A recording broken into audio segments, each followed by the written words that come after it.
Okay, well, it looks like we are good to go and we are being live streamed. So I'd like to start us off in a good way for this Monday, September 9th, 2024 regular council meeting and acknowledge that Langley City is on the traditional and unceded territories of the Katzie, Kwantlen, Mathaqui, and Semiahmoo First Nations. Before we get started, for any member of the public who is in attendance to watch these proceedings, welcome. Just a reminder to keep your mic and camera off while you're in attendance. For those in attendance to provide a presentation to council, also keep your mic and camera turned off until you are invited to make a presentation. With that, we have our agenda in front of us. Is there anybody who would like to make an amendment to the agenda? Seeing none, would anybody like to move the September 9th, 2024 regular agenda as circulated? So moved by Councillor Albrecht, seconded by Councillor James. Any further discussion? Seeing none, I'll call the question. All those in favor? Any opposed? So that's carried unanimously. That moves us on to the consent agenda. Is there anybody who would like to remove anything out of the consent agenda? So seeing none, who would like to move the consent agenda? Moved by Councillor White, seconded by Councillor Solium. Any further discussion on that? I'll call the question. All those in favor? Any opposed? So that's carried unanimously. We are now on to our council updates on 5A. So our next regular meeting is September 23rd, followed by October 7th. Both of them, again, will be live streamed. We are doing some renovations to the council chamber, which is why we're meeting this way. And as soon as possible, we'll be back to in person. On 5B, council advisory bodies updates. I just want to check if there is any member of council who has anything they'd like to provide or any committee that they've attended on which we don't receive minutes. Councillor Wallace, I believe you had something you wanted to share. Yes, thank you through the mayor. I just wanted to invite people to the Yes, sort of. the Terry Fox run. Actually, the Terry Fox walk, run, roll, or cycle this Saturday happening at Douglas Park in Langley City. Registration is at 9 o'clock and the run, walk, stroll, cycle will happen at 10 o'clock. So just wanted to invite the public out to that and council and mayor and anybody who's on tonight if they would like to come up. Thank you. Thank you so much. Is there any other member of council with an update? So I am seeing none. So that moves us on to item 6B. So this is bylaw 3291, zoning amendment bylaw. We have this for Michaud Crescent, 20220 to 20230. I'll just ask the corporate officer if the statutory notice requirements have been met on this. Yes, Mayor Pahal, the statutory requirements have been met. Perfect. And with that, hopefully our Director of Development Services, Mr. Johansson, can give us a brief overview of this proposed bylaw.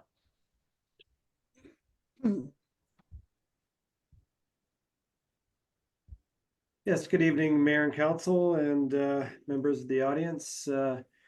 Yes, this application is for a rezoning, zoning bylaw amendment and development permit application for a 6-story, 64-unit apartment building at 20220 and 30 Michaud Crescent. This application also involves tenant relocation. There's 4 eligible tenants on site that will need to be relocated if the application is approved by council. And tonight we have the applicant and their architect in attendance to do a presentation on the proposed development and also the tenant relocation plan. Thank you. Thank you, Mr. Johansson. And just for clarity, is this in the provincial TOA area, TOD area, sorry? Yes, that's correct. This property is located within the transit-oriented area or TOA area that was designated in the city as a part of Bill 47, the new provincial housing legislation. And in that legislation, in the interest of promoting more housing development near SkyTrain and rapid transit, municipalities are not permitted to require residential or visitor parking within TOA areas other than accessible parking spaces. Thank you. Thank you very much. So with that, I think we can turn it over to the applicants or applicant as architect for a brief presentation. So I'll turn it over to your team. Good evening. I try to share the screen.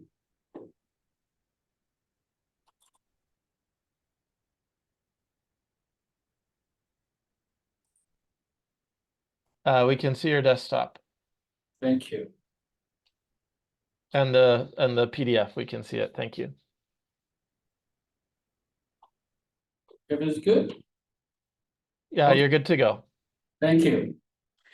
Good night. Good evening. My name is Matthew Chang of Matthew Chang Architect Incorporated. Although OCP and TOA permit high-rise and higher FAR, my client has chosen to develop this project into a 6-story wood frame apartment with 2.71 FAR, with 1 level of parking, half a story underground, and another level of parking, half a level above grade because of bad soil condition. There are 64 units, apartment units, with 78% 2 or 3 bedroom and 21% adaptable units. The immediate context is Mitsui Crescent to the north, a multiple family to the east, a lane to the west, and also a lane to the south. The vehicular access will be from Mitsui Crescent via the west lane to the south lane and enter the parking by up and down ramps. The total number of parking space in underground and level 1 is 64 plus 3 accessible spaces. With under TOA, although in under TOA, 0 parking is required and only 3 accessible parking are needed. All parking space will be pre-wired for future EV chargers, and 6 EV charging stations will be provided. 1 loading space is provided off the south lane. The residential entrance is located at the northeast corner. On level 1, there is a single loaded corridor of ground-oriented unit facing Mitsui Crescent and the west lane to provide more space for parking on level 1. On July 3, 2024, an advisory design panel was attended. Our office has revised the design according to the comment from the ADP. The changes on level 1 have included the bike lane has been relocated from the street side to close to the building entrance lobby. Building office has been removed and the building entrance lobby has been redesigned and modified. Stairs to ground floor unit facing west lane has been removed to avoid conflict with the lane traffic. Wall next to the ramp to underground parking has been replaced with picket railing to improve the sight line. On level 2, the apartment will be changed to a double-loaded corridor.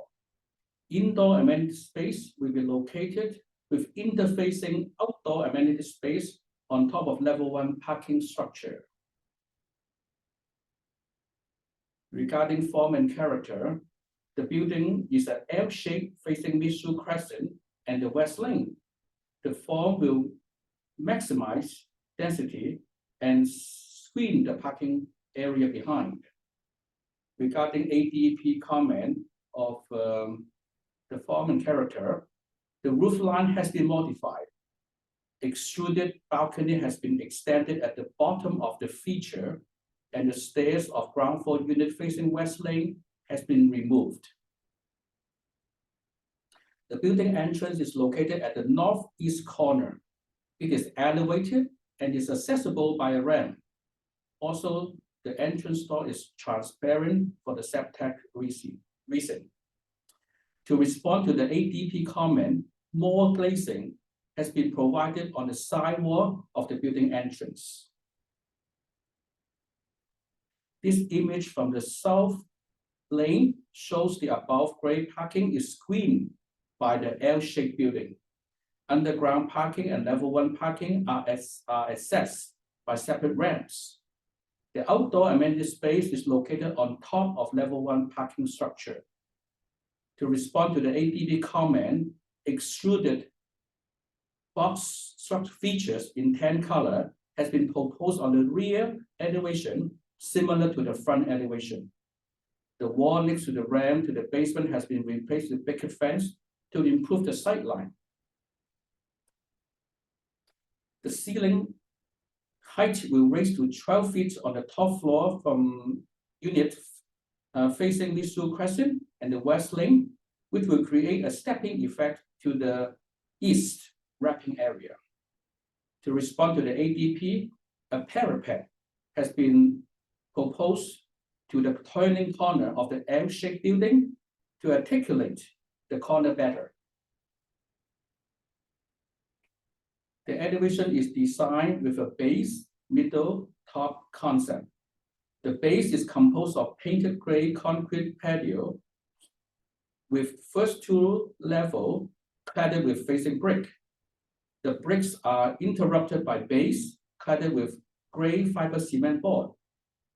The middle portion is predominant white fiber cement board, which are broken up by gray color base and are further decorated by the warm extruded frame features. The top is muted in shade, partially set back, and finished with a prominent cornice. To respond to the ADP comment, the roof line has been modified and the 10 extruded balcony features has been extended at the bottom to make it like a C-shaped feature. In terms of the color palette, it is a white and gray fiber cement board for the major area, dark brown bricks, painted concrete patio, wood grain color, metal soffit, and 10 color fiber cement for the extruded frames. Regarding sustainability features include the light system to meet the dark sky and light pollution requirement, 25% above National Energy Code, reduced heat island effect by landscape courtyard, drought tolerant landscaping, water conserving, toilet, EV chargers, and providing garden pots, etc. Regarding SafeTech, we'll be including the parking and building entrance equipped with CCTV and fob access. Parking wall will be painted in white and well illuminated. Parking elevator enclosed with half-height glass and the building entrance with full-height glass to increase visibility. Trees on ground floor are chosen not providing concealment to offenders, etc. This finished the architectural presentation. I will pass to the landscape architect. Thank you, Matthew. Hi, everyone. My name is Ewan from PMG Landscape Architects. Happy to be here to present landscape. So the overall landscape concept for this project is trying to create large green for this site.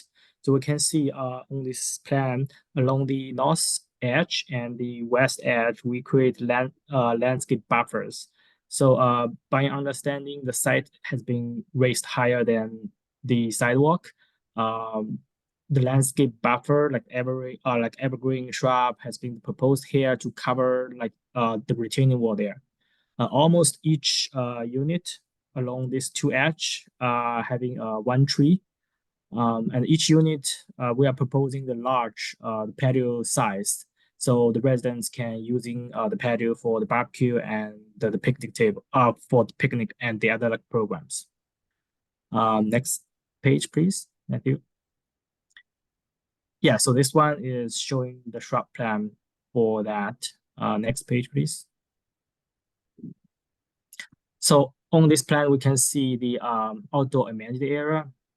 The outdoor amenity area have basically 4 zones from the north to the south. At the north end, that's community garden, and then that's a playground, and later that's the picnic area, and at the south end, that's the lunch seating area.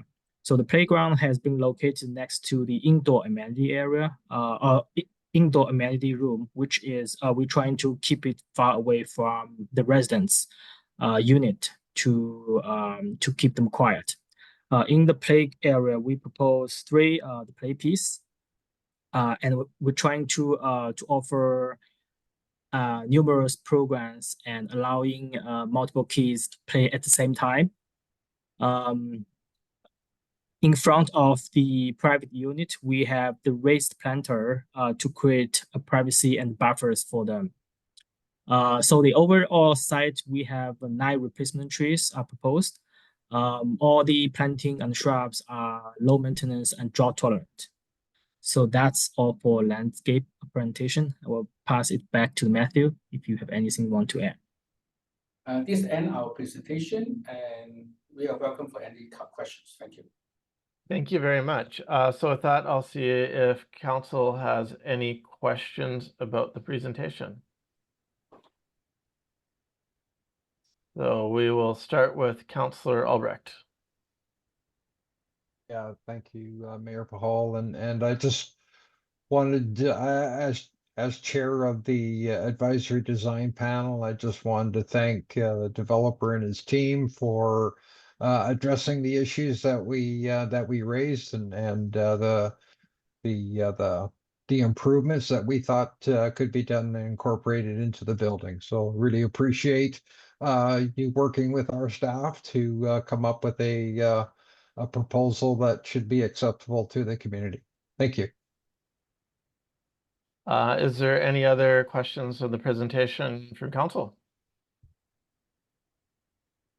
I am not seeing any. Okay, Councillor Mack, please go ahead.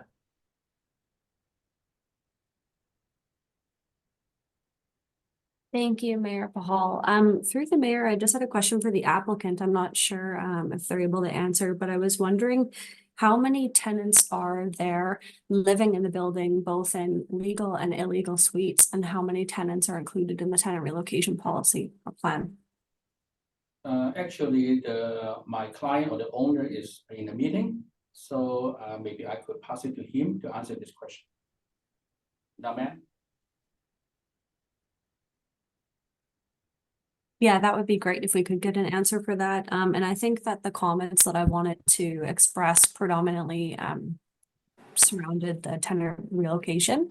From my view, there's a small amount of units with potentially long-term and vulnerable tenants, and we are getting 64 units on the same size lot. My concern is that we don't have the individuals that are currently living there left in a lurch, so to speak. I do understand that the applicant is adhering to our previous policy CO81. However, it is my view that the compensation in CO81 is not enough. Hence why council updated this policy in policy CO84. So I think what my personal suggestion would be for the applicant to review the compensation that's being offered, because the reality is that CO81, I do feel, is inadequate to address the needs of those that are displaced because of redevelopment. That's my main concern, and that's what I wanted to express. Thank you. And I believe the tenant relocation coordinators here and may have some slides to present to us. Yeah. Hi, my name is Shweta Kapoor, and I am tenant relocation coordinator for Elegant Glass Holdings, the developer, for the project 20220, 20228, 20230 Michaud Crescent. So to start, can I share my screen? Please. Yeah. I think the architect may have to stop sharing his screen. Yeah.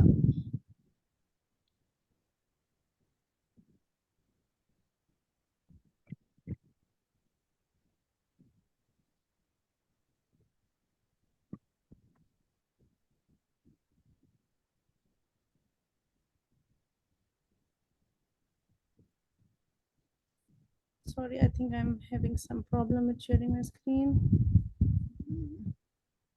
Does Langley City staff have the slides that we can share? Yeah.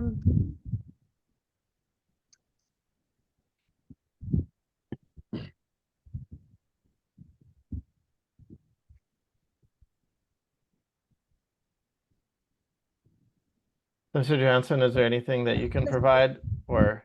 इसमें पहले हो रही थी।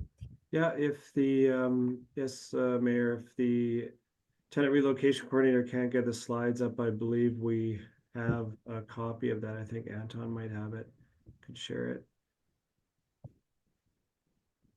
Yes, just one moment. Thank you.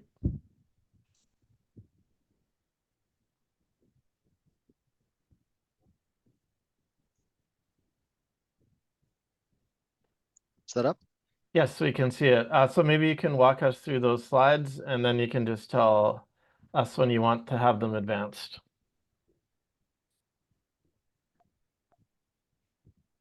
Okay, so on the next page, yeah. So the purpose is to guide the relocation and composition of the residential tenants who are currently living there in the building. So starting from the, can I have the next page, please?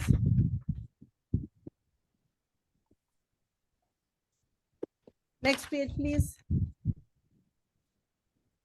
Yeah, so there are total 8 tenants living on 3 addresses. 20220 has 4, 20220A, B, C, and D, and 20228 has A and B. 20230 has A and B.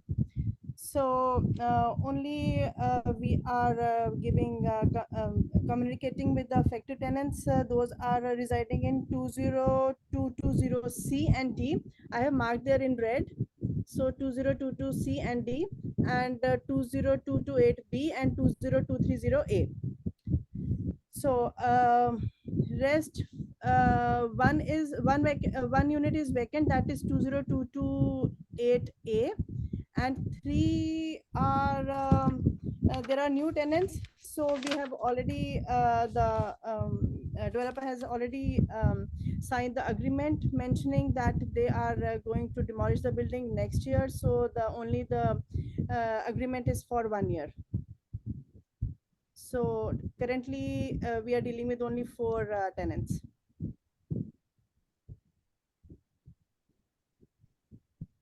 Perfect. Is there more that you wanted to provide at this time anyways?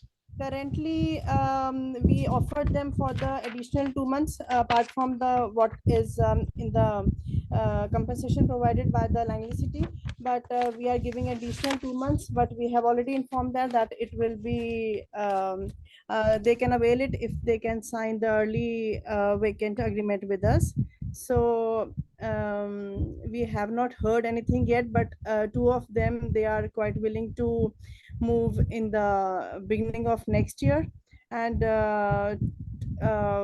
one she doesn't want to move in winters. So, and another is he's having some problem with the parking issues, so he doesn't want to move in the apartment, and he's currently residing in a 2-bedroom and looking for the similar, but not in apartments. So, but none of them have found it yet or mentioned like when exactly they want to move, so I can help them. So in every meeting I just tell them like if they let me know when they are planning to move, then I can talk to other landlords, so I can find a place for them. Thank you. And just a note, your audio is a little bit non-optimal. So I don't know if the mic is, it sounds like you're outside and it's windy. And I know you're not. I am in the room right now, but maybe it was. Oh, that's better. Yeah. Yeah, that's way better. Thank you. So do you want me to repeat anything? I think maybe you can just repeat the folks that have been, I mean, maybe you can summarize. There were 8 tenants for. So 8 tenants, and we are dealing with 4. 1 unit is vacant right now, and 3 units. So 3 units we are they are new tenants. New tenants. Exactly. Yeah. Yeah, and so you're So working for on, them, there's three tenants that you're working to relocate no, right now, or four? four. Or four, okay. And two, you said, are possibly looking to sign an agreement with you now. Possibly one is looking to move in the new year, and then the other person is looking for a Two 2-bedroom tenants- unit. 2 tenants are willing to move in New Year. One, she doesn't want to move in winters, so maybe she'll wait until spring. So, and one is still finding the place, but he has more or less parking issues because he has a boat, a big pickup truck. So he doesn't want to move in an apartment. So, and moreover, they haven't informed me like when exactly they want to move out. So I can find out a place for them. I can talk to some other landlords or the buildings where they can find a place. Yeah. Thank So, you. but 2 of them, they are very much like willing to move out in December, in January. Thank you. So we'll see if Councillor Mack has a follow-up question. Mhm. Thank you. Through the mayor, I just wanted to clarify. So in addition to the compensation in policy CO81, our previous policy, you're offering 2 months rent in compensation for people who are willing to move out in the near future. Yeah, so we have already given them, announced the additional 2-month compensation eligibility to them, to all of them. So they haven't confirmed it yet, but we already informed that if they will sign an early vacant agreement with us, then they are eligible for that. Okay, thank you. Councillor White. Thank you, Mayor Pahal. I don't know who to address this to. I think probably best addressed to Mr. Johansson. Thank you. It says in the OCP section of the application that according to our policy 1.16.1, that the new development must replace any existing purpose-built rental of units at a 1-to-1 ratio. So it goes on to further explain that there were only 2 purpose-built units on the property. Is that correct? I'm just trying to get some clarification. So Mr. Johansson. Yes, through the mayor to Councillor White. Yes, there's 2 duplexes. One is strata and one's purpose-built rental. So duplex per property. So that's where the 2 units for replacement come from. But there's 4 illegal units being rented. So across the 2 properties. So it's a little bit complicated in that regard. But in terms of the OCP policy, there's only 2 actual purpose-built rental units that need to be replaced. So those are going to be included in the new building, and a housing agreement will be brought forward to secure those units. Now, the way we handle tenant relocation is if there are tenants in the building, in terms of occupying the units that are there on site when the application is made, then all those tenants need to be relocated and compensated. So that's why there are 8 units in play, but at the time of application, only 2 of those were actually vacant. 2 tenants in 1 unit each were actually ordered by the RTB to vacate. So that's why there's only 4 eligible tenants to be relocated and compensated. Okay. Thank you very much. Just a follow-up question. So were like in 2017, and when the property was purchased, obviously at some point these illegal suites were put in. I'm not sure if they were already pre-existing when the owner bought them, or whether or not they developed afterwards. My my question at the end is, this is hard for me to reconcile because here we have tenants who have paid rent and a owner or landlord who has obliged and had a tenancy agreement with them. And so it seems like there's benefits that have been received on behalf of the owner, but in terms of, and I understand our policy is such that we agree to have a one-on-one replacement, but only on purpose built. But we still have people who I think is actually entitled to some tenant protection here. And although it's a policy that says one-on-one, there's 4 tenants that have been paying rent for at least a period of time that the owners had them. So I'm wondering whether or not we need to review that. For me, that's something I would like to see on the new proposal that's coming forward, that there's actually 4 units that are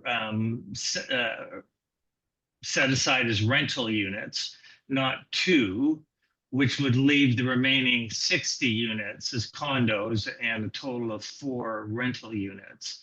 Now I know we have a policy and a stated policy regarding this, but I think we're into some real gray area here. And I just think that in the end, there are tenants that, and we're looking ahead at removing two rental units from market here as well. So anyway, those are my concerns, and I'm thinking that I'd like to see some kind of maybe more dialogue around this. Thank you. So I think for staff clarity and kind of getting away from the application here a little bit right now, but our policy is to sort of the purpose-built rental market, and I think we're pretty conscious in not doing a tenant protection policies for strata or for folks that say may rent in a single family home or a basement suite or something like that. It can get challenging, I think, in the policies on properties that have the flexibility of being market or rental. So I guess, Mr. Johansson, like we have a lot of strata buildings. If there was a strata building, like say I lived in a strata building where you were allowed to have folks rent, if a strata building was up for redevelopment, that wouldn't be covered by the purpose-built policy because that building could be market or could be purpose-built. So I think that's the thing we need to be kind of mindful of on a council there. It could be very challenging to administer that. So I think we landed on purpose-built because that was sort of the institutional buildings. When it comes to, and we'll get to the part about the folks that are living there today. But for example, if someone has an illegal secondary suite in Langley City and the city becomes aware of it, they have to remove that illegal suite or bring it up to compliance. So I suppose, the question, Mr. Johansson, for you is like the city, once we became aware of the illegal suites, what action did we take, or is there an action we take? Yes, through the mayor. Yeah, so just delving into comments and questions there. Yeah, the policy is with purpose-built rental exclusively because of the need to replace rental stock over time. The strata rental, the province has the Residential Tenancy Act that handles that and has policies and requirements behind that. So that's something that as from a policy basis in the OCP, when the OCP was developed, the policy emphasis was on the purpose-built rental. And the difficulty is that, there's buildings out there that unfortunately get converted from, 2 to 4 to 6 or whatever. There's illegal suites created. We don't know when they're created. Sometimes the owner buys into a situation And we address it through the policy that we have. But we also make sure that if there's tenants living in there, if it's 4 units, but it's supposed to be 4 units, but there's 8. We make sure that the developer is going to relocate and compensate all 8 of them, so they're not penalized for living in an illegal situation. So yes, there's I think that would be a difficult enforcement task to go after illegal suites. I think in this case we're focusing on making sure that tenants are being relocated to suitable housing and compensated, and we're producing more housing. So sorry, Mayor, what was your last question or comment? I think that was about it, but the follow-up is the folks that are the current 8 tenants, are they offered the right to return? Yes. Yes, okay. That's good. So if all 8 wanted to, the applicant would have to provide 8 units to them if they chose to rent it out. Okay. That's good to know. So before we get to Councillor Mack, I just want to see if Councillor White has any follow-up. Thank you, Mayor Pahal. No, I appreciate your comments, Mr. Johansson and Mayor Pahal. And I do again want to just express appreciation on behalf of or towards the developer for the relocation package being extended to all tenants within the units. I think that's very important to do. I think I would probably still fall a little with Councillor Mack's comments regarding, the cost of that, but I understand that this application was put in at the previous council policy, CO81, so I appreciate that that's been extended to all of the current tenants. Thank you. Thank you. Before we get back to Councillor Mack, just wanted to see if there was any other member of council with question or comment. I'm not seeing any. Councillor Mack, please go ahead. Thank you, Mayor Pahal. Through the mayor, I wanted to acknowledge some of what Councillor White was saying, because I believe it was stated in the slide, or I believe it's stated in the slides that this building was purchased in 2017. So at that time, I'm assuming that the illegal suites were in place, which is fine enough. They offered units of housing with it, which I think is an advantage, but I do think it demonstrates that the reality is if the city had been aware of these illegal suites, they would have had to come into compliance or individuals would have had to vacate. That is an indicator of and as an example of not complying with city policies. However, when it comes to the 1-to-1 replacement ratio, this application is strictly adhering to that policy. So my suggestion would be that you have, I guess it could be 4 rental units that the owner has benefited from since 2017. It is important that we protect our rental stock. So I would like to see, hopefully at second reading, the offering that I'd like to see the amount of 1-to-1 replacement be increased to 4 to acknowledge the illegal suites as well, which they benefited the building owner at its current state. I think that I would have a different perspective if they recently acquired the property, or if there had been additional communication with the city to bring those units into compliance. But because it was kind of quiet, kept under the radar until this application has come forward, I think it's fair to treat them as operating rental suites. So I just want to check if the applicant has any comments on that.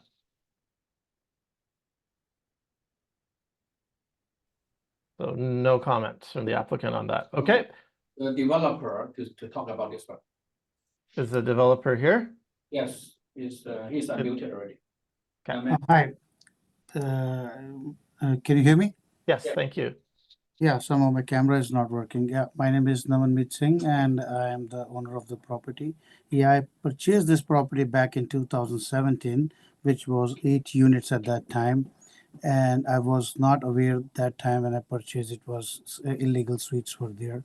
So which I have recently find out when I was applying for the permit and application to the city. So yes, I have included 2 units for the rental units, 1 bedroom and 1 bedroom and den, which is I have offered to my there's two tenants which they are already agree to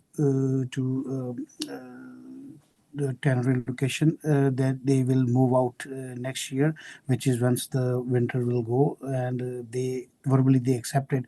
We offered them the benefits and the moving thing, but 2 vulnerable tenants they said they will one have an issue because they were living there for many years, and she said she will move out and in the beginning of next year, of course, after winter. And the one tenant, he has issues because he has two vehicles, one with the boat and the one big pickup truck.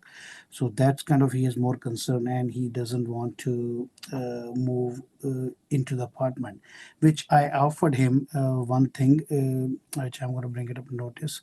If he wants to come back to the building as a tenant, I can still offer 10% less than the market rent. Yeah, that's I have offered.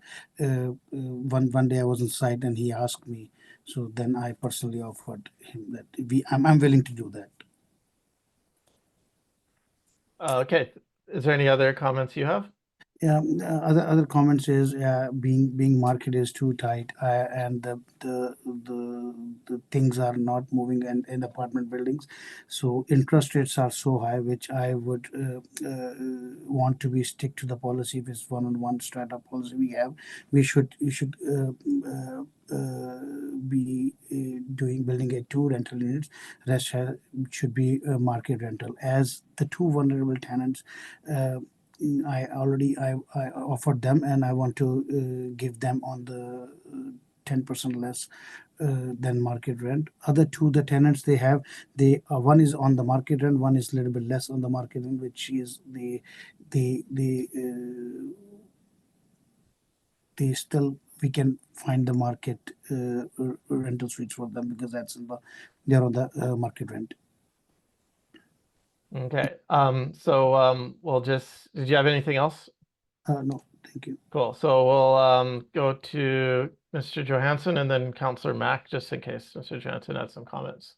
Yes, thank you, Mayor. Yeah, just briefly on the topic of the rental units and the units on site.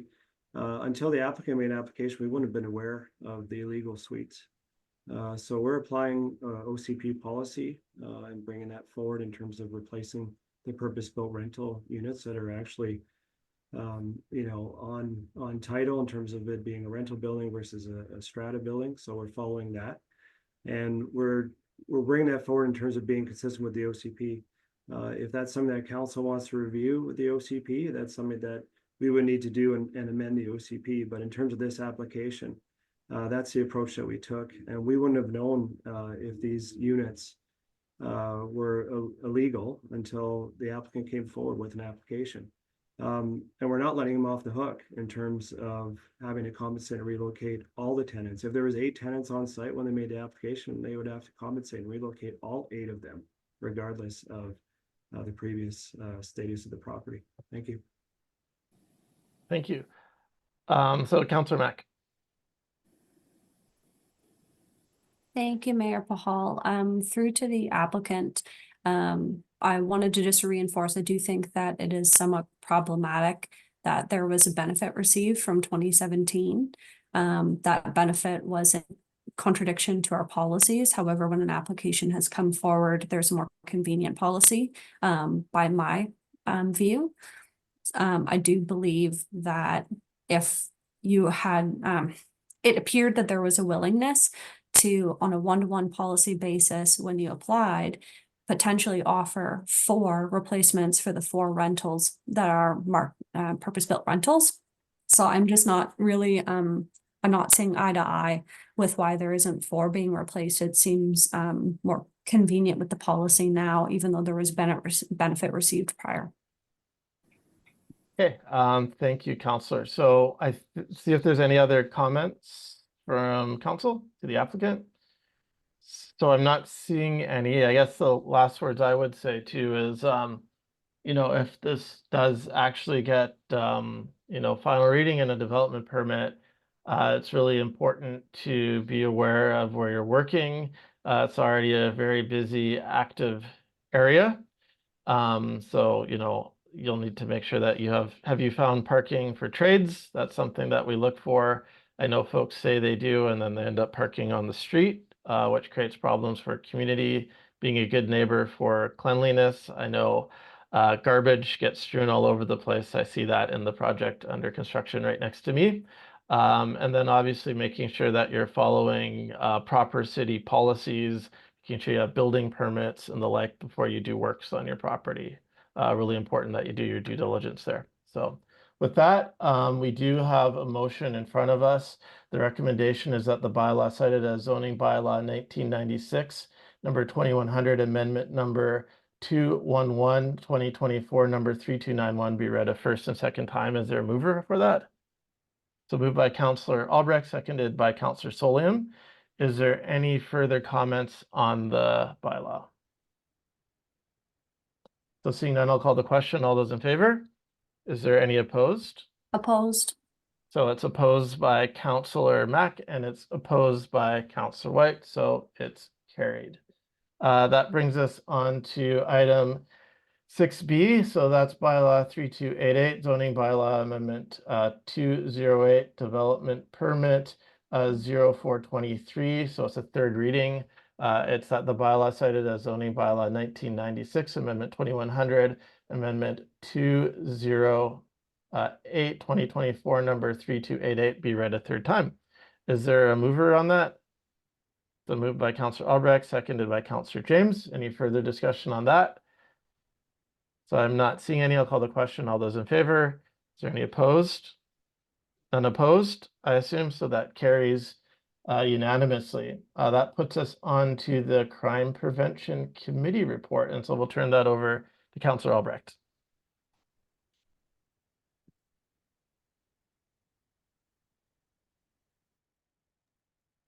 Yeah, thank you, Mr. Mayor, and thanks for your patience. Getting everything all in order here.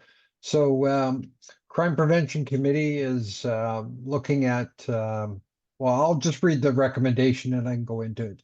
So that council provide $1,625 in funding to the Crime Prevention Committee to purchase 500 529 bike shield stickers to promote bike security in the community over the next 12 months. And I'll move that. So it's seconded by Councillor James. Is there any further discussion on that? Did you want us, sorry, we're not voting. This is about if there's any further discussion. So Councillor Solium has discussion. Okay. Yes. So yes. just use the raise your hand function. It helps me. I don't see it on my Zoom for whatever reason. Sorry. Okay. Oh no, never mind. I found it. But yes, just I'm just kind of curious, what exactly are the stickers going to be saying on them? So maybe Councillor, did we lose Councillor? Oh, there you go. Councillor Albrecht, maybe you can explain that. Yeah, and I was gonna say, Councillor Mack is my co-chair, so she could add some information, but essentially this is a tracking program for bike theft and bike theft has actually been reduced. I think it's 40 to 40% with the effectiveness of being able to track and get these bicycles back to their owners by having this registered program with all the police. Actually, it's spreading throughout North America, and the program is called 529 Bike Shield, and it's like I say, just a methodology of tracking, monitoring, and getting bicycles returned that have been stolen. Councillor Mack, I don't know if you want to add to that. Yeah, thank you. Thank you, Councillor Albrecht. So the the sticker itself is tamper proof, which is really beneficial because you can adhere it to the actual metal body. It has a QR scan code that when you scan it, it actually brings you to an app or to a web page that talks about description of the bike. And basically what it is when you get this registration, you can download the app, you sign up, you give your contact information, you have photos of your bicycle as an identifier. And then the strength in it is that if your bike is actually stolen, you can go and punch in the app that it's been stolen, and it sends a push notification to everybody else in the area that uses that app. So what you have is, in addition to calls for service, like in addition to actually calls to the RCMP, you have this group of passionate, avid bike users that are on the lookout for your bicycle that are in your region. So it kind of is a really good mitigating measure, because what they've found is that the vast majority of bicycles that are stolen now, because people who are involved in, this crime are now aware of the network that are watching these stickers, and aware of the network for the people that adhere to the 529 or Garage 529. So they actually don't steal those bikes, generally speaking. They typically go onto bikes that are unregistered. So it's actually reduced those bike thefts quite substantially. In terms of how we wanted to actually use the stickers, we have been doing a bike valet, as you guys are aware, and what the intention is to integrate it into our communication with residents. Use it, number one, as a promotion to actually get people to bring out their bike to the bike valet, but then when you have that point of contact with them, to promote free registration, because these stickers are otherwise normally $14.99. You can typically buy them from the bike shops, but it ultimately reduces a barrier to entry. It makes it easy for people to register. And then I think the thought from the Crime Prevention Committee, and I mean, for me as a member of council, is that overall, if we get more people registered, more people using the service, it will hopefully reduce, and actually it'll mitigate instead of responding to bike thefts, which hopefully will reduce our calls for service. And obviously, these stickers are much less expensive than our CMP officers. So that's the whole rationale behind it from my perspective. Perfect. Anything else, Councillor Mack, on that? Or perfect, Councillor James? Thank you, Mr. Mayor. My question was actually asked and answered by Councillor Mack. Appreciate that. When is the next bike valet scheduled for? Like probably not until 2025 in the summer, right? Okay, so you're trying to get activating this so that you have it and it's all in place for the next time there's a bike valet? Because I'm impressed. My question was going to be, when are you, how do we get this out to the community? But obviously the bike valet is the perfect opportunity, but is there going to be any more communication? Because I know we're big on communication right now. Thank you. Yeah, I was just going to say, if I could jump in, Mr. Mayor, we've got block watch programs, we've got know your neighbor programs. There's all kinds of, let's say, community opportunities where we can get this word out there and get that advertising. That's part of the plan with the Crime Prevention Committee. Is we go to a lot of events, like we'll even go to the Magic of Christmas event and have a table set up, and we can provide that kind of information in detail ahead of time. So we want to get this rolling out as soon as we can, and hopefully build on it and really bring awareness when we have the bike valet service. Awesome. Thank you, Councillor Albrecht. I really appreciate this. I am fully supportive of it, obviously, and I really like the idea of your communication strategy. So thank you for your answers. Perfect. Any further discussion on this? Seeing none, and I believe it was moved and seconded, so I'll call the question. All those in favor? Any opposed? That's carried unanimously. That's on to administrative reports. 8A, Solid Waste and Organic Collection Services Contract Award. So I will turn it over. Thank you very much, Mayor Pahal. I just share my screen here. I have a quick presentation.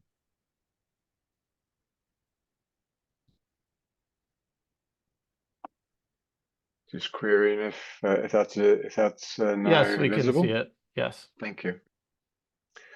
So thank you, Mayor and Council. Just a quick presentation on the recommended award for the contract for residential solid waste and organics collection in the city. Now, My slide is not moving. Oh, here we are. So maybe I could start off first of all by speaking to the existing contract. The contractor at the moment is Mterra. They've had this the contract in the city for well over 10 years. This contract comes to an end at the end of 2024. The level of service in the current contract is their bi-weekly garbage, weekly organic collection and the land uses are single family, duplexes, multifamily. It is manual collection, so the residents supply their own containers and the material is lifted by the crews into the trucks. And there are also a number of, I think, 8 civic facilities that are included. Tipping fees are about $315,000 to $16,000 a year. These are extra to the contract itself. It means that the city bill gets invoiced directly by Metro Vancouver and also ANSWER that process the organic materials. Under the current contract, the annual cost for collection is around $510,000, and that's comprised of about 3,270 units at about $156 per unit. Recycling is not part of this contract. Since 2015, curbside recycling has been undertaken in the city by Recycle BC, who is the stewardship program, and their contractor GFL. So that is not included in this upcoming contract either. Staff had a discussion with council earlier on this year around what the level of service would be for a new contract. And outlined here are a number of the elements that were considered. A number of these are actually the same as the current contract. The 2 areas that are largely different is the vehicle configuration. So it's going to a semi-automated collection system, and also asking the proponents to consider alternate fuels. So it could be CNG, could be biodiesel or electric. And also that the contract will supply and maintain the carts or the totes. And there's a range of totes available from 120 liters all the way up to 360. These following items, the additional services are also included in the current contract: large item pickup, the annual household hazardous waste event that was run in conjunction with the township, and the civic facilities. So in this case, the hazardous waste event has now been included as a city-only event. So having set the levels of service, staff prepared an RFP document that was posted on BC Bid in June of this year and closed at late July. There were 2 submissions entered, one from Mterra, the current contractor, as well as GFL. Both of these are well qualified, very competent companies. The submittals were evaluated by a multi-departmental team from finance, operations, and engineering, and there was the evaluation was based upon multiple criteria. Out of that, the selected proponent was Mterra Environmental. The contract rates. This slide gives some information on both the existing contract and the proposed contract. As I previously stated, the existing rate is about $156 per household. Under the new contract, that would be $309, and that is a projected number because whenever we created the RFP document, we assumed a number of houses that we currently have on file, but that will vary a little bit by the time we actually execute the contract, and it would vary every year. So we just wanted to, that's why we use the term that it's projected, that it'd be $309, and that would include the large items and the hazardous waste, household hazardous waste. The cost to provide 2 totes or 2 carts to every household is about $154. So the intent is to spread that cost over the duration of the contract over 7 years, which would equate to $27 per household. The proposal from Mterra was that they would maintain the existing contract until the end of April in 2025. The reason being that allows for a very orderly transition to the new system. Otherwise, we would be looking to do this right around Christmas time, which is our busiest time of the year. And it's also, you run the risk of inclement weather, and it gives the contractor time to work through some of the bugs and get this out in the beginning of May. So as I said before, the rates will be based upon the actual homes measured every year. And for 2025, it would be an additional $120 for the per household cost, and then thereafter $180. So this is a wordy slide, but this is the recommendation out of the report. And essentially what it's recommending is that the proposal from Mterra would be endorsed, that staff would finalize the contract prices with Mterra, and that the contract between Mterra and Langley City would be executed and awarded to Mterra. And with that, Mr. Mayor, I'd be happy to answer any questions. Thank you very much. So with that, I'll see if there's any questions from council. So we'll start with Councillor Solian. I guess this is for staff. Do we have an estimate of the costs of continuing on as we are without changing the method of collection, so people keep the same trash cans that they currently have? Do we have an estimate for what that would cost? Well, the contract, through the chair to Councillor Solian, the contract with Mterra is actually it's already been extended 3 years at this point. So that contract has reached the maximum extension, maximum life. That was one of the reasons that we brought forward the contemplated levels of service, where there was the option contained with manual, or there's the option to move to the semi-automated and the totes. The advantage, I think, of having the totes is that the contractor will maintain those totes through the life of the contract. And there's also a consistent sizing and a consistent quality of cart that is being provided. But the decision to move to the totes and the semi-automation was really in discussion with council around the level of service. Thank you. So I guess another question that might come up is, do you recall the price differential between manual and semi-automatic? Well, through yourself, Mr. Mayor, the current rate is $156 per household. What we stated in the report is that would be $309. But we wouldn't be able to get that current rate today. It's highly unlikely that, you know, we're at the tail end of a contract. The typical experience is that a contractor will go out and purchase new vehicles for the life of the contract. In fact, the city sets a specification that the vehicles have to be of a certain age, less than a certain age. So obviously, the cost of vehicles has risen substantially over the last 10 years. If I could just follow up. Yes, please. I remember our discussion in council a few months ago, but I seem to recall us waiting to see some actual hard numbers for the costs. And so I find it pretty difficult to commit to this, given no real idea of a 7-year contract continuing as it is right now.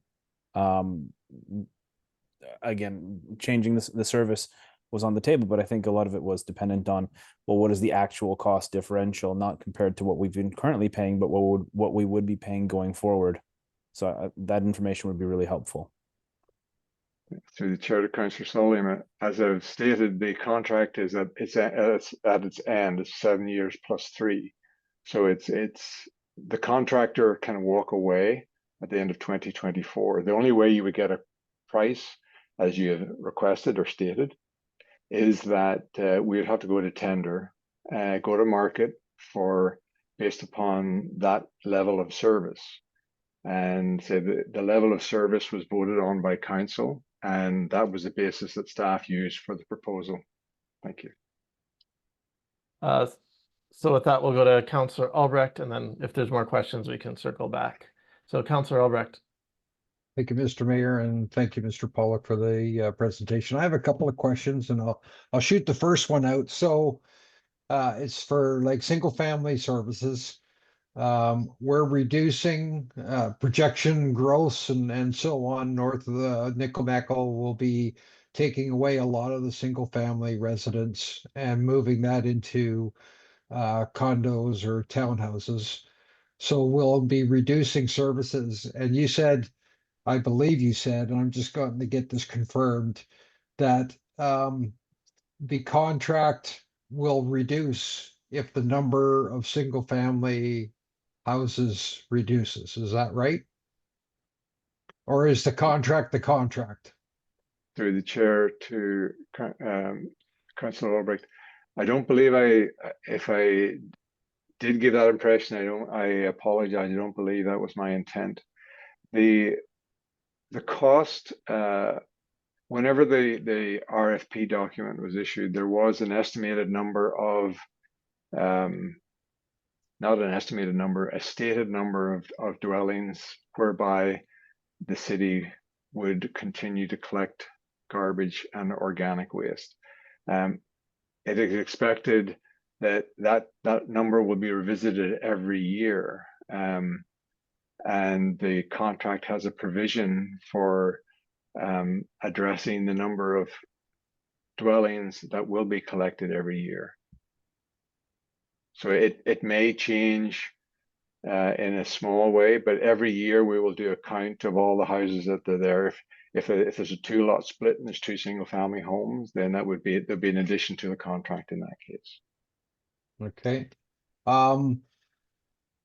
I guess, yeah, like I say, I think it's going to change, and I think we should have some more flexibility in the contract. And I'm just wondering why a 7-year, or is there opt-out language where we can opt out of it or revisit it after a certain number of years? Through the chair to Councillor Albrecht, 7 years is largely the norm for a contract of this magnitude.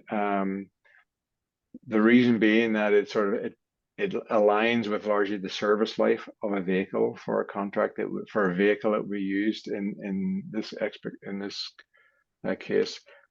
The contract does not have an early termination clause, but if there would be some mechanism, I'm sure, to revisit that, but there would have to be some agreement with the contractor on that. But there is not an early termination clause built into the contract. The contract is based upon 7 years plus the option for 3 one-year extensions. Thank you. Okay, and just one more, if you could, Mr. Mayor. I'm just wondering, has Emterra stated that they're a living wage employer?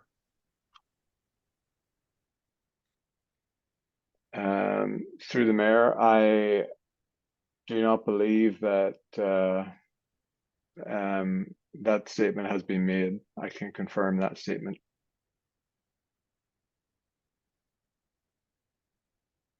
Is that it, Councillor?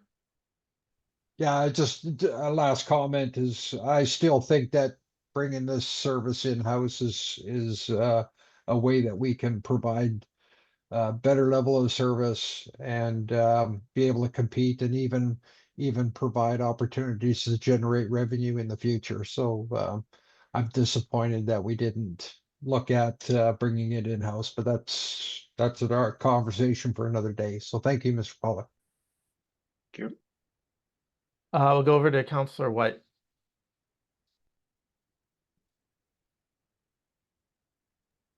Thank you, Mayor Pahal.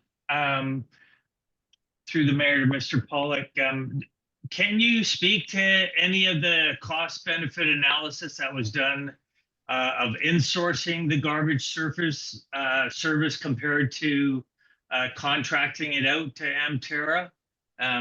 I know we had some conversation about this in the past, and just wondering if you might be able to just share some of those details as well. Because it is,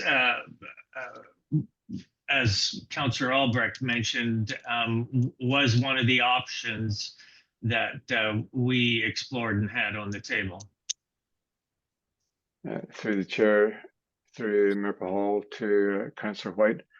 That was certainly a discussion that council had. It was enclosed, so I can't necessarily speak to the numbers. I think the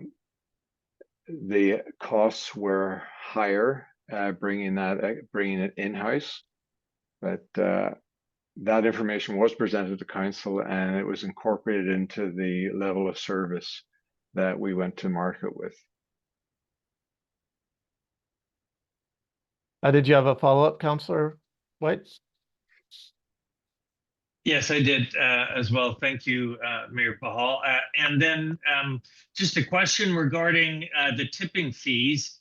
You mentioned that some of the differences between the two contracts is in the current contract, we're not dealing with organics, and there are some other fee or other services that are involved in like the tipping costs. What are those costs, or what are those items other than the organics, like taking care of all the organics, because that's going to be added in. So certainly some of the financial expense of $315,000 that we paid for tipping was addressing organics. Do you have an idea of what that split was and what those other services were? Through the chair to Councillor White, it was the total cost for 2023 was $316,000. I believe the differential was on a slide there. I could share my screen again.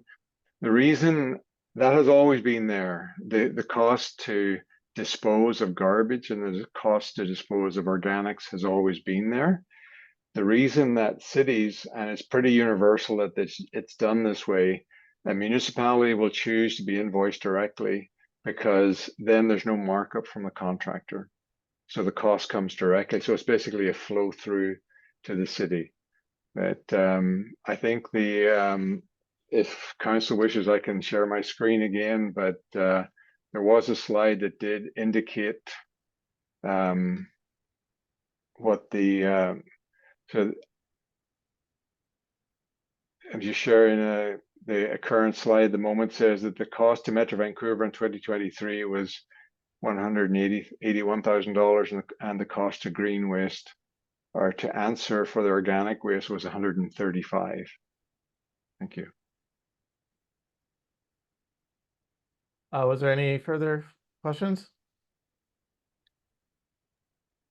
Yes, just one further question. So we will still be paying those tipping fees on top of this contract, and the organic split will still be a factor, even though we're now paying for the additional organic pickup service in the new proposed contract. Just for clarity, through the chair, Councillor White, we are currently picking up organics. That level of service has not changed. It is weekly organic collection and it is bi-weekly garbage collection. So that's what the current contract has. That's what we have into the future as well. Anything else, Councillor White? No, thank you. Thank you, Mr. Pollack. Thank you. Councillor Mack. Thank you, Mayor Pahal. Please, Ms. Kenny, correct me if I have any other procedural things I need to say, but I would like to make a motion that staff be directed to put out a second RFP to so we find out what the cost is to maintain our current level of service. I feel I don't know, I probably need a seconder before I can discuss it. Yeah, so let's see if we have a seconder. And so Councillor Soliam seconds it. My rationale is that we're looking at, I think it was 306 or 309 dollars per household plus the cost of totes.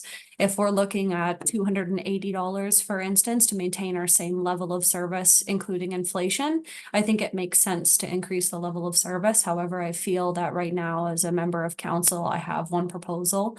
I wasn't necessarily wholly in favor of changing our level of service without that financial cost comparative. And I think that we are ill-equipped to make a decision without knowing what it will cost to maintain our current level of service in $24. So I'll add a comment after that. I think, what I'm hearing from council is we want more information. I would be reticent to say, let's issue another RFP without having a proper discussion. So I would vote against what you're saying, and it's not because I don't agree, but my recommendation is that we actually will defer voting on this contract tonight so we can get more information as a council, because I don't think in my mind we're in a place to say, issue an RFP this way or another way. We may want to have staff come back.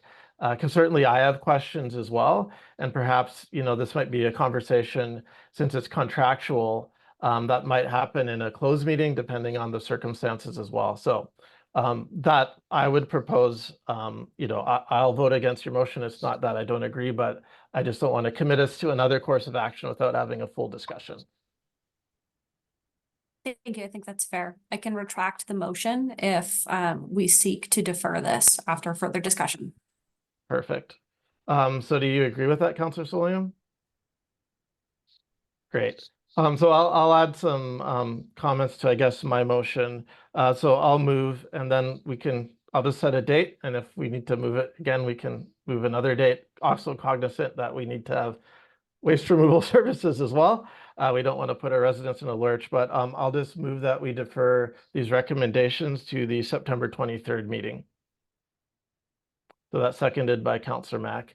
And just for me, I know that for us, it's sort of the first time we've seen the full price kind of broken down compared to what we have today. And I fully acknowledge that inflation is what it is, but I kind of have questions just around the pricing, inflation. Maybe there's some opportunities to have an informal conversation with the GFL and Tara, not committing to anything on what sort of the different service options look like, just so that we can have a little bit more of a discussion on that. For me, it's also very important to know that this is a living wage employer that is consistent with council policy. I could not vote for a contract in which it wasn't a living wage employer.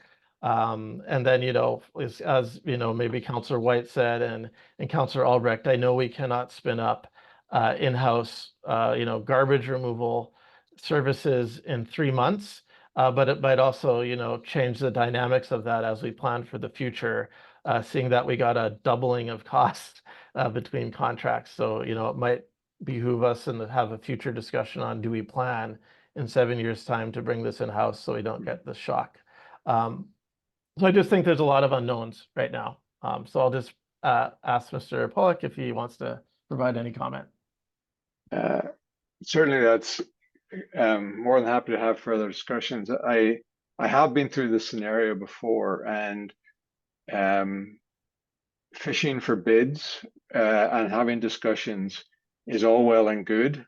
It's only whenever you create a level of service and a contract that people can be consistent. I have gone through this in other jurisdictions, and it's been very contentious, and expectations were set by certain contractors. It was only whenever it was a level playing field and there was a level of service that was set that a contractor could bid on. The document is probably about 60 pages. And until, the contractor has to be held contractually responsible in order for that price to be binding. Otherwise, it's really a discussion, but certainly happy to have further discussions with council if that's desired. Sure. So Councillor Solium, do you have any comments? Yeah, I was just going to ask to Mr. Pollock. I mean, pardon my ignorance, but suppose we did actually do a second RFP, is the risk that Mterra would retract their current proposal as like because the lack of certainty or commitment on our part? I'm just trying to understand the logistics, the process here. Typically, through the chair, to Councillor Stallion, there is a time that a contract or a proposal is set in place to be valid. And if a decision is not made by that point, then the contractor has the ability to remove themselves from the process. For either of any of the contractors to put together a bid, it does require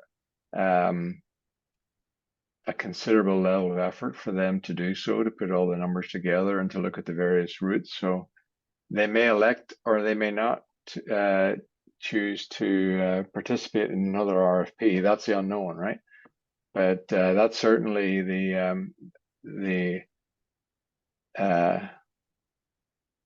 what it would essentially mean is that we'd have to look at, if we wish to go out to market again, I would envisage that we would probably have to collapse this contract or collapse this proposal, create a new tender, a new document, and put that out to market. So that's could occur, but that's really, I think, what the process would be doing looking moving forward. But certainly, perhaps there could be further discussion at a subsequent meeting. And thank you for the clarification.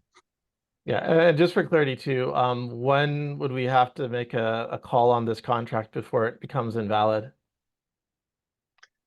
I don't have that number in front of me, Mr. Mayor, but the duration is typically around 60 to 90 days. A contractor will, if they think there's a valid reason, honor that period for a little bit longer period. But they're also looking at what their market is going to be and what they have to look for into the future. So the other point that I would make just is that, as I said, at the end of 2024, we are at the end of the contract. Mterra have certainly got a good relationship with the city and a long relationship. They may well extend, but they're under no obligation to do so. Thank you.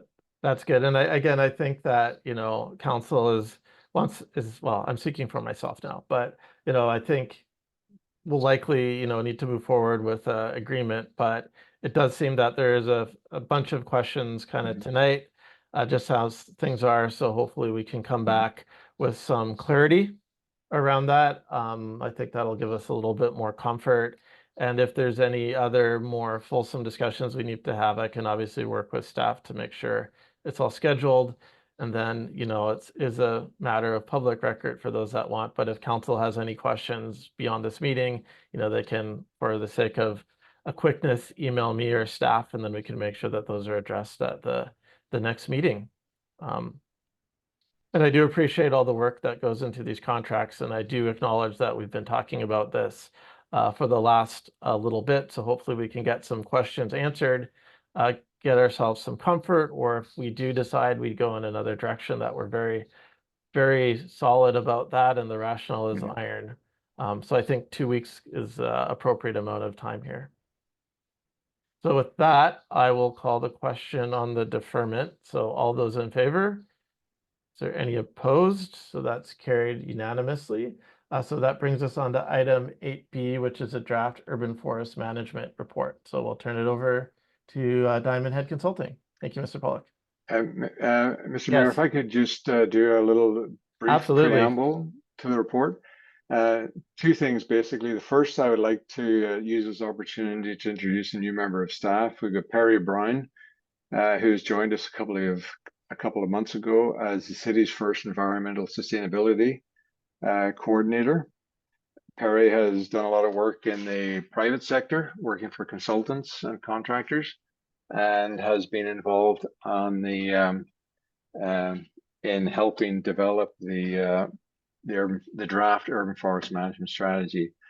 So maybe before we go over to Camille at Diamond Head, maybe Perry could speak quickly, just sort of where the next steps We're obviously come to council tonight just to have a quick get your thoughts on it before we move forward and go out to the second of engagement. But perhaps Perry, for there, you could speak to the next steps, please. And welcome, and it's great to hear from you. Thank you, Mayor, and thank you, Mr. Pollock, and pleased to virtually meet you all. So I'll briefly detail what's been happening with the urban forest management strategy since it was last discussed at June 2023's council meeting. So to date, we furthered the strategy through multiple avenues, such as incorporating public feedback from an open house, public engagement survey, as well as interdepartmental collaboration within the city and with Diamond Head Consulting. As for next steps, we have a phase 2 public engagement survey ready to go live tomorrow, and it will be available until October 8th and of this year, and have been promoting it through the city website so far. We will also be presenting this to the Environmental Sustainability Committee on Thursday this week.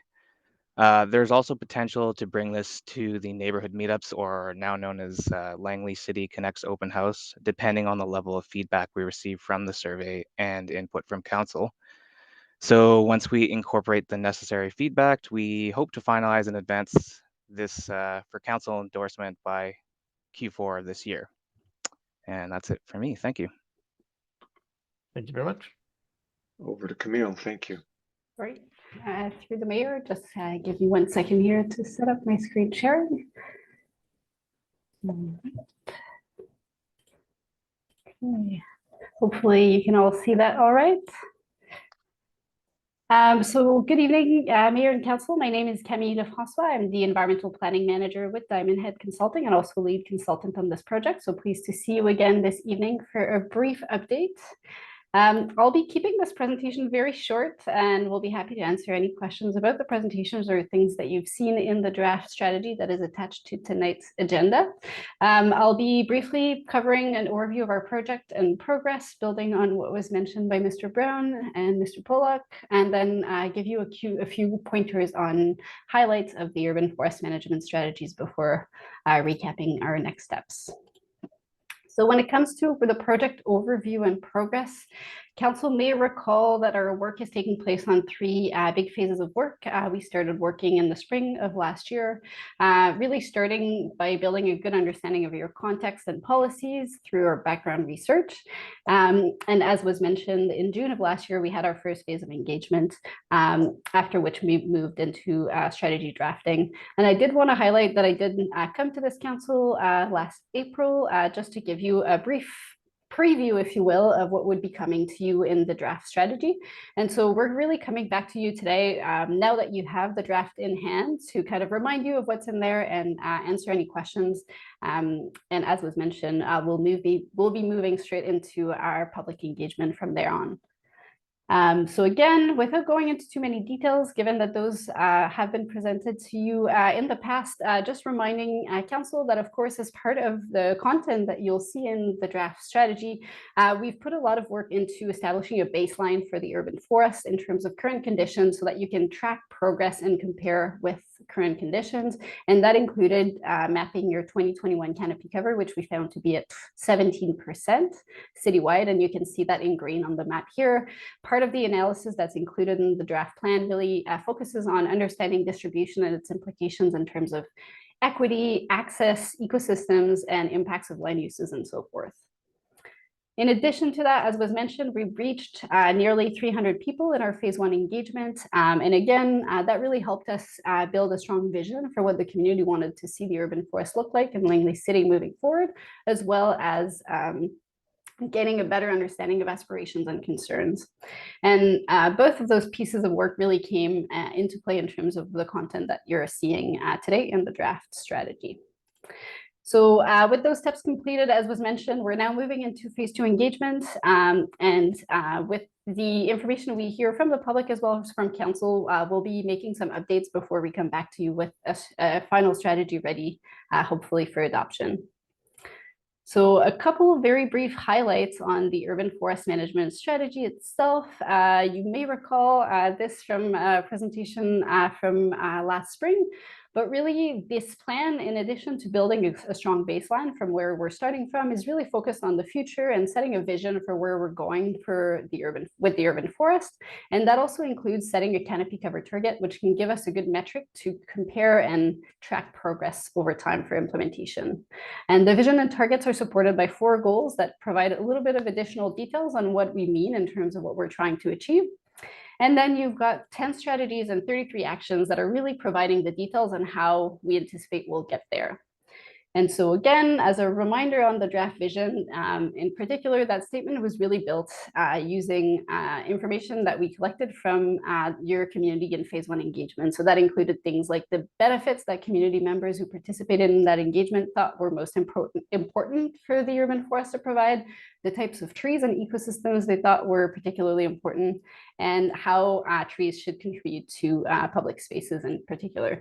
And so the vision statement is intended to be somewhat broad, but still directed so that we have a good understanding of, again, what our aim is here. One piece that council would not have seen because it had not been drafted at this time, the last time I presented to you, is the canopy cover target. And in fact, you'll see that the draft strategy includes 2 targets, a baseline target and an aspirational one. So just to begin with the baseline target, this is taking you from our latest data from 2021 all the way to 2046, which was the time horizon set for this strategy at the onset of the project. And with this baseline target, we're aiming to move from 17% canopy to 20%. And this baseline target is essentially intended to take a good look at what we understand of your development patterns and impacts on canopy cover in the past, and then tracking those forward to better understand what we anticipate might change, and then layer onto that what we think we can achieve once we implement the actions that are included in the draft strategy. And so this baseline target is really intended to set something that we believe you can achieve by this 2046 timeline once you've implemented the action plan. And so this would include a number of trees planted annually. In the plan, you've got some details about those more regularly planted annual trees, if you will, and that includes on public land, both city planted and developer planted trees, and then on private land, both developer planted as well as voluntarily planted trees. And then in addition to those, there's also a number of spot occasional tree planting that we've put into those assumptions related to things like big projects, for example, the SkyTrain expansion. And so in addition to this baseline target, which we believe, again, would be achievable with implementing the strategy, we also wanted to set a more aspirational target, which is going up to 31% by 2050. Of course, this would require additional resources. And so certainly might be a more ambitious one, but nonetheless would be something that would take you towards the change that's recommended by Metro Vancouver for Langley City in their report on 2020 canopy cover and impervious surfaces. So something that could be targeted with additional funding opportunities and so forth. In terms of the goals that are included in the strategy, which are really driving those big actions that will be important to achieving the targets, our first goal includes actions that are focused on the protection and enhancement of your urban forest. Whereas goal 2 is really focused on managing the city assets, so your urban forest assets on city land. And then goal 3 includes a number of actions that are focused on partnership. Again, we know that a lot of your canopy cover is growing on private land, and we also know that your community has already been and will continue to be an important part of achieving a healthy urban forest. So you'll find a number of actions focused on that under this goal. And then our final and 4th goal is really focused on monitoring progress. So that would include, for example, tracking canopy cover over time so that you can compare it over towards the achievement of your target, and then adapting to changing conditions in our natural environments and urban environment. And I'll close this section by just mentioning that we did shortlist a list of 6 actions that we think could be quick start. So perhaps lowest hanging fruit, things that could be used to start implementation of the urban forest management strategy once it is adopted to get the ball rolling. And then finally, just in terms of next steps that council can expect, I just wanted to recap what was mentioned by Mr. Brown. So again, our online survey is set to launch as of tomorrow for about a month. We are meeting with your Environmental Sustainability Committee later this week, and the city may take this project as well to the Connects Open House. And we'll be using all of this input to finalize the strategy before we bring it back to this council for adoption. And with that, I'll close it and turn it over for questions. Thank you very much. And yeah, I'll see if we have any questions from council. I certainly have some, but we'll go to Councillor Wallace first, and then we'll go to Councillor Mack. Thank you for the report. There was a lot to it and a lot of information, and I look forward to it coming to the Environmental Sustainability Committee this Thursday. In regards to accessing more feedback in regards to maybe our Langley School District and getting that survey out to maybe some environmental groups and classes to see what we can get from them. Thank you. Councillor Mack. Thank you, Mayor Pahal. I just wanted to express my support for maintaining our assets and specifically like our trees. It's really important. So that's one thing. I did hear a little bit of apprehension surrounding a tree bylaw at our community meetings last year. So I think we need to connect a little bit more with our residents to find out what are the points of concern, what are the challenges? Is it pushback that they don't want any dictate for anything they'll do on their land, or are there some nuances that we could kind of try to find a middle ground on so that we can protect our tree canopy and find a place where, you know, people are happy. So I wanted to voice that. And then on page 6 of the report, it was framed as total service value offset by maintenance cost. I thought it'd be really interesting when we go to the public if we have our actual budget for maintaining the trees versus the service value offsets, what I have written down here. I think that would be a really interesting number, and I wonder how they would actually balance out. So that's what I wanted to express. And then thank you for all of your work thank you. Yeah, and I don't mean to restate what Councillor Mack said, but sort of like, you know, for every dollar invested in a tree, how much dollars do you get back, right? That would be really, like she said, a very interesting and powerful number, I think, to share with the community. Is there any other questions from council? Councillor White. Hi, thank you very much, Mayor Pahal, through the mayor to Camille. A question regarding just the matrix and how you ascertain a standard aspirational number that you presented to us at 31%. Is there an aspirational level that other metropolitan areas are working towards? And if so, how is that kind of established? Through the mayor to Councillor White. That's a great question. So the number that you see in the draft strategy at the moment is coming from Metro Vancouver. So Metro Vancouver, in their most recent report on the evolution of canopy cover across the region, also made recommendations for municipalities for what they hoped they could reach in the future as to support their 2050 target of 40% canopy cover across the urban containment boundary. And so that is where this specific number is coming from, is that same increase that they're proposing. They have a slightly different baseline without getting too deep into the weeds. So we've applied essentially the change, so the increase from your current baseline. In terms of the broader question on that front, are there like standard targets that communities are setting? That's also a great question. In the past, there were some big US-based organizations that set recommendations for specific canopy cover targets based on your ecosystems. In the Pacific Northwest, I believe they used to recommend 40%, but they have moved away from that because they recognize that targets should be set to reflect better the local land uses, population density, and a lot of factors that are hard to assess at a one size fits all. So essentially the recommendations in terms of best practices in the field nowadays are to essentially consider both what the local ecosystems are like. For instance, targets wouldn't be the same in prairie environments, but also getting a good understanding of what your local context in terms of density, current and future land uses and so forth are like in terms of opportunities for canopy growth. Just a follow-up question, Mr. Mayor. Thank you very much for that. I guess part of my question is, you know, we're fully developed. We have a lot of increasing density that's taking place. You know, the 10% or 11% gap that seems to be there, it does certainly look very aspirational, but you know, part of my concerns when I see that, and I'm very supportive of our green spaces and our cover, but at the same time balancing other kind of impacts on infrastructure and what that would mean would be a big concern.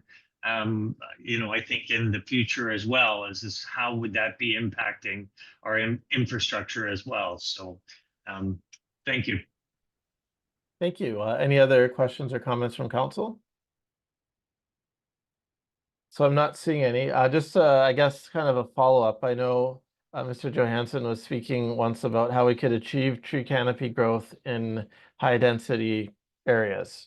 So is that spoken to when you talk about the updating our design manuals, policies, etc.? So that's like, do we have sort of a gut feeling that that's possible, or is it truly like pie in the sky? To the mayor, certainly the baseline target is one that we've modeled with, you know, number crunching, looking at what we anticipate development would look like all the way to 2046, what we think impacts might be in terms of tree retention, tree loss, and then layering onto that exactly what you're pointing out, some of the policy changes that we're recommending. So we do believe that that number is very much achievable. When it comes to that aspirational target, it would certainly require a bigger effort, and I think that would be broader than, well, first of all, yeah, it would certainly require more planting on private land and probably would require some planting on structure, given that you have fairly dense areas where you might be looking at planting trees on building a little more, and then probably a much bigger effort on the city side. So certainly the aspirational target is well named in that regards, I think would require a fair bit more impact or effort, if you will. Yeah, and I guess just following up too, I know you had sort of the equity tree heat map, for lack of a better term, which I guess is related to actual urban heat. It's very bad in areas obviously that are industrial areas right now. You know, with the generally again, with that, as we're modeling it out, do you expect that to become more equitable and like get out of the like really bad to be maybe more akin to some of our other neighborhoods? Like, are we focusing on those areas as well with specific kind of ideas on what staff can run with? Yeah, to the mayor, there's kind of two aspects to that. So certainly as, you know, development occurs, which we know with things like SkyTrain expansion, we're already anticipating. Certainly you already have good policy, and we hope that this strategy can help even strengthen those policies for new development that might replace some of the industrial areas to look greener. So that's, you know, the private side of that equation, I think is addressed well with existing and recommended policy updates. And then on the public side, certainly one of the things that we've focused on in terms of the actions for where the city is seeking to plant trees is that we look at focusing planting in areas that have less tree cover. I think the one thing to note, which will be to look out for in terms of the city, is that typically the cost of planting in those areas are much higher because you might need to create the planting spots. But with that said, there's quite a bit of funding that's been released just this year, this summer, in fact, by the federal government for municipalities to apply for tree planting that can cover some of those costs of creating planting sites as well. So I think there'll also be good opportunities for the municipality to leverage some funding that's available out there. That's really good. I didn't know they would pay for some of the what you need for an urban tree. So on page 38 of the, I think it's page 38 of your report, it talks about the 3 items that would have the biggest impact. So that's updating our policies and regulations, proactively managing our tree assets, and planting more trees. Is that covered in our quick start, or how do we, I mean, some of it seems to be and some of it isn't. So could you explain kind of that? Yeah, to the mayor, that's also a great question. And to some extent, the quick start are definitely up for revising. There's kind of two thoughts there. So the big impact action include a couple actions typically related to, some big areas where we think change could be achieved. Some of those are easier, I think, to put into action in terms of resource investment in the short term than others. For example, developing an inventory of your assets might take a little bit of time. Increasing tree planting is something that you can start now, but you might be able to ramp up more as time goes. So when we selected the quick start action, our thought was that we might be able to select some of the things that cover a bit of those big impact actions, but also ones that might be lowest hanging fruit just to get things going. With that said, if there are specific actions on those lists that council or community want to see prioritized for start, that's absolutely something that we could revise for the final strategy. Well, I guess my only thought is how because we're talking about asset management in general. So is that, I know you just can't snap a finger and have all your trees inventoried, and I know that we have staff limitations, but could it be phased in, or is there any language on that so we can just get started at some point? Because that seems important. It already speaks to updating the policies, so I see that. I know planting more trees is just the money thing, so I'm not too worried about that having to show up as an action. We just know that it's something we need to include. So I guess I'd really like to see how I can sort of strategize the asset inventory part, and maybe if there's ways we can incorporate it into our existing workflows. Just a couple more questions, and then we'll go back to other members of council. In the policy development in our quick wins, do we have anything around like, accidentally nicking a tree that's been identified as significant, or the practices today where I think is the things that I see when I talk to people in the community is they're most concerned about someone buys a property, they clear the lot from, side to side and, north to south, and that's that. So do you envision policy that would say that's not a way forward in the city? And was that in our quick start? Yeah, to the mayor, there's kind of two pieces there. So on the private side of things, your main leverage there would be a tree bylaw. And so that would be the most straightforward way outside of your environmentally sensitive areas for the city to regulate whether or not a person purchasing a property can clear their trees. And so given that we anticipate that's something that the community will want to do some consultation on, we didn't put that in the quick start. That being said, you could start quickly with your engagement on that process if that was something that was a high priority, and that could be, when you are talking about phasing, that could be potentially one way to do that. And then the other piece that I would mention is then on the city side of things, there's certainly some updates in terms of their design criteria and some of the subdivision development servicing updates that would help on the protection of city trees that I think are at least in parts included in the quick start. So the public side a little bit better, the private most likely would come through private tree bylaw. And obviously I'll leave it to staff, but just my suggestion is if there's a place to start on the tree bylaw, it's not necessarily preventing the owner of a strata property or like a strata or established strata or established owner from managing trees. But the one that seems to really, and I see it, is again, when it's the new or redevelopment, seems to be maybe if there's a place to focus first, it might be that.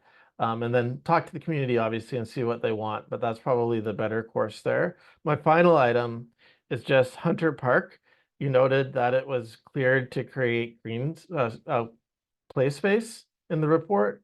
It was actually cleared because of laminated root rot, so we probably want to update that because certainly council of the day, of which I was a part of, did not, endorse clearing the lot just to clear it. It was because of laminated root rot, and we didn't want that rot to spread to the trees in that neighborhood. So thank you. So we'll go to Councillor, actually, maybe, is it all right if we go to Mr. Pollock? He might have some thoughts.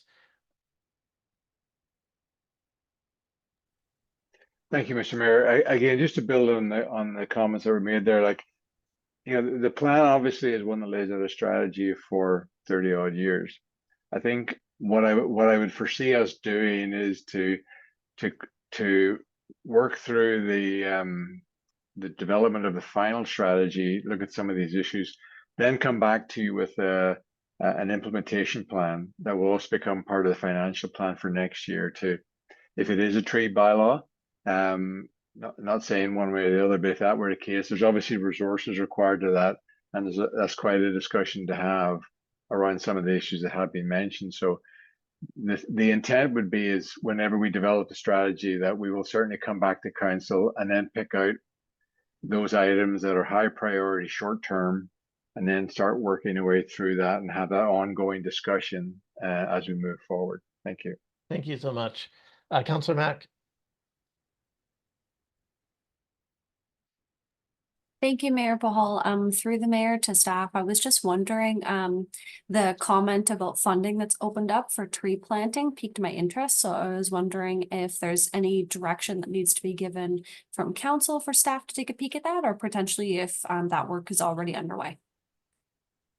Through the chair to Councillor Mack, certainly our park staff are aware of some of those issues, and we would work with Camille and other groups in Metro Vancouver to sort of make best use. We're very good at trying to get as much free money as we can. We're certainly open to that. So we'd be open to pursuing any options to get money than funds that would allow us to expand that program. Thank you. Thank you. Thank you, Councillor Wallace. Thank you through the mayor, and the mayor answered or asked some of the questions I wanted to ask, so thank you. In regards to our one-way street, I believe we will be getting, I can't remember the number of trees that will be planted, so that will definitely help the downtown area. I'm just wondering, Camille, if there are examples in other municipalities, or, not even here in the lower mainland, but maybe across Canada, where they've been able to, when you talk about redevelopment, build green infrastructure, so trees or greenage on buildings, but plus in the industrial area. If there's just some examples that you could share with us in moving forward. And sorry, and then just one further.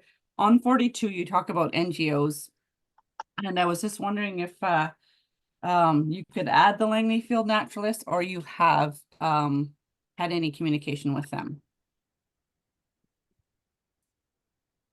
Through the mayor to Councillor Wallace. So yes, to answer your first question, which was about examples of other municipalities planting trees, particularly in industrial areas, I would probably have to think further about that, and we could have some comments for the Environment Committee in terms of specific examples. One that comes to head that we've spoken with many times that applies both for industrial as well as commercial is some communities, and I believe including the township of Langley very nearby, actually include a number of trees required per parking stall.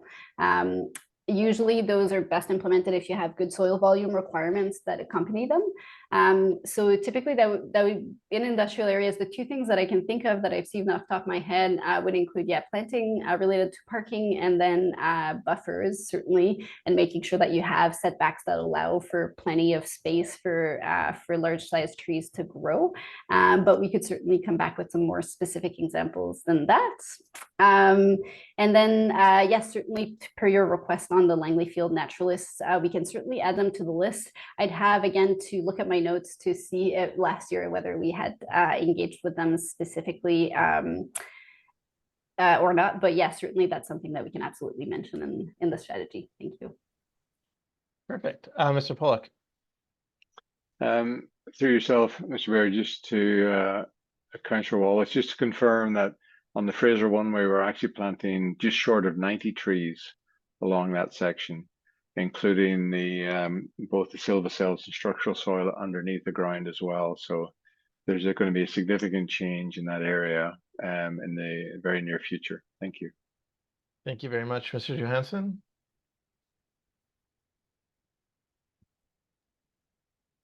Yes, thank you. Just wanted to briefly chime in. When we're looking at redevelopment around SkyTrain and of course in our downtown core and, in areas along Logan and eventually up into Willowbrook and Langley bypass, which are, typically industrial, commercial areas with very little tree cover. Those are prime opportunities as they redevelop to add additional tree cover. For example, we got a rezoning application will be coming forward for a large site where the number of trees on site are going to go up by 5 times. So it's a very positive aspect of redevelopment, especially as new trees and green spaces and plazas are put in. And if you want to see that in action, and it's because that, this is the area that we look at all the time, because we're looking at examples and seeing how we can apply those within our context here. Is, for example, the new transit-oriented developments in Toronto, for example, were previously industrial commercial areas, which are basically one giant hunk of concrete, are being redeveloped into transit-oriented neighborhoods with parks and plazas and street trees. And it's definitely making a big difference in terms of getting more trees, reducing the heat island effect.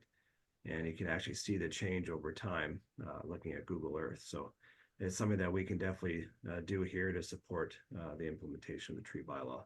And as we move forward, OCP amendments and updates to our subdivision and servicing bylaw, we're going to be obviously looking at the tree management strategy to affect what's in there. Thanks. Awesome. Thank you so much. So we've had our first pass here at the draft plan as a council. My understanding is it's going to the Environment Sustainability Committee, then it will be coming back to council again. So that's really great for that process. We do have a recommendation that council receive the draft urban forest management strategy for information. Would anybody like to move that? Moved by Councillor James, seconded by Councillor White. Any further discussion? See none, I'll call the question. All those in favor? Any opposed? So that's carried unanimously. It's on to correspondence. On to 10A. I guess I'll turn this over to Mr. Johansson, perhaps. Are we considering this already?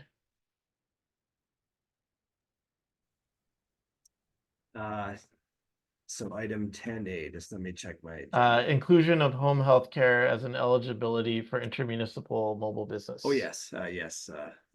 Yeah, we would be. Yeah. Is there any action you need from council? Do we need to refer this to you, or is it already in the queue? Yeah, it's something that we're looking at the staff level, and I'll be following up with our staff on that. Do you need us to refer it or just receive it? I think receive is fine, and we'll follow up on it. Thank you It's so up much. to council, but we'll follow up on it for sure. We trust you. So I'll move that we receive this item for information, seconded by Councillor Mack. Any more discussion?